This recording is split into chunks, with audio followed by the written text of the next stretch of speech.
Commander Zexthor of the Galactic Concordance had studied 17 species across 42 worlds. He had witnessed the calculated aggression of the Krellians, the hive mind efficiency of the Sorn, and the berserker rage of the Vorthon warriors.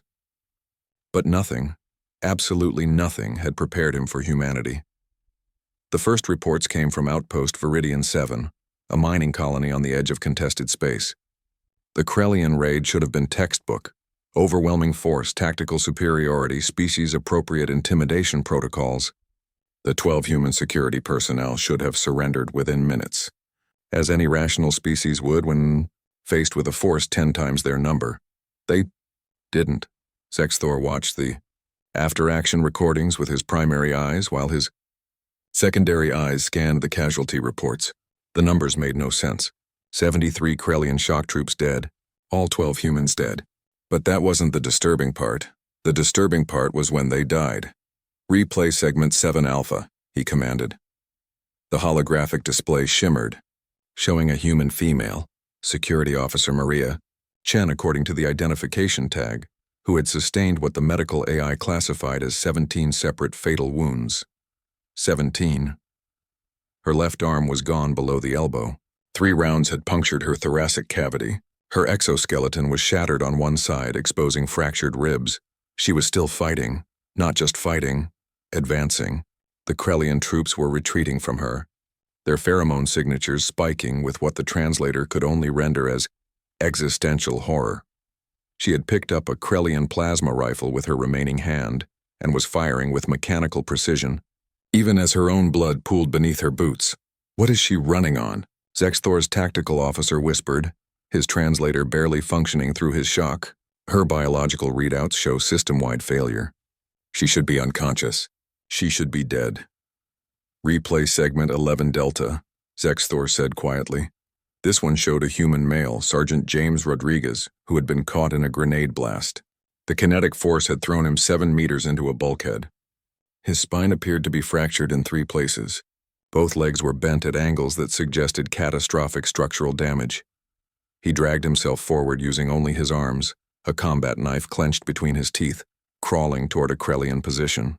It took him 4 minutes and 37 seconds to cross 15 meters. Every meter left a blood trail. The Krellians didn't notice him until he had climbed their barricade and driven the blade into the neck joint of their squad leader's armor. Zexthor paused the recording.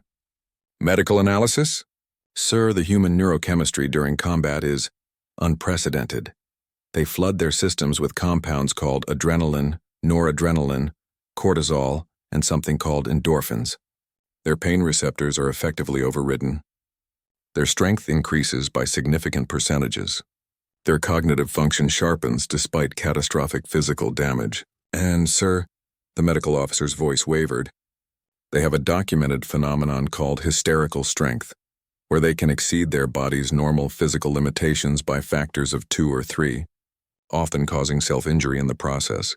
They damage themselves to fight harder? Yes, sir. Their bodies will sacrifice long-term functionality for short-term combat effectiveness. It's as if their species evolved with no automatic shutdown protocols.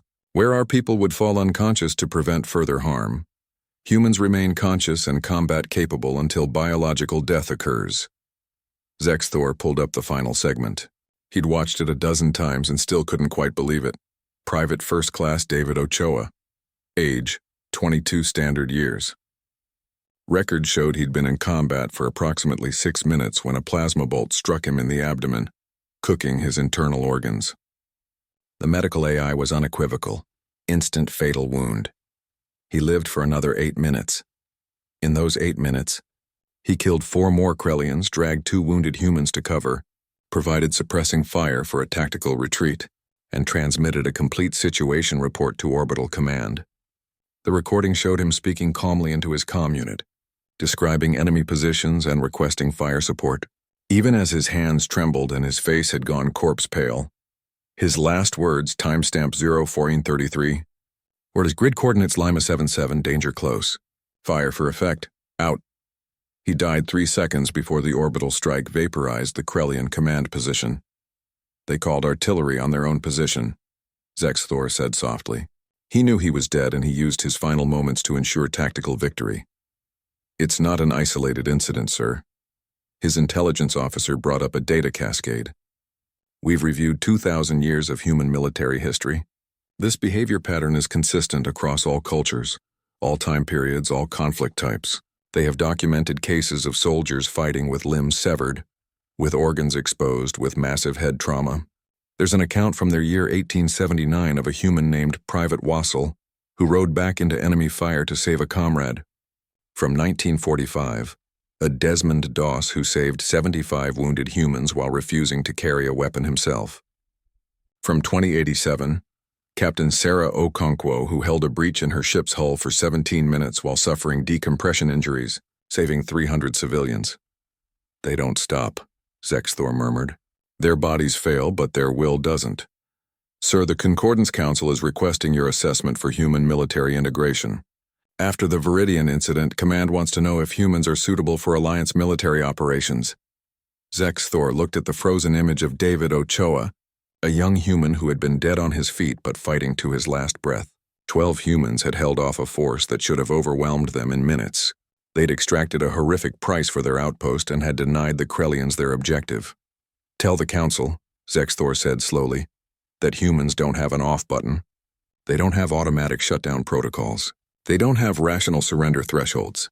They will fight with their last breath, their last drop of blood, their last fragment of strength. He paused. Tell them that if we go to war alongside humanity, we'll need to protect them from their own determination to never, ever stop.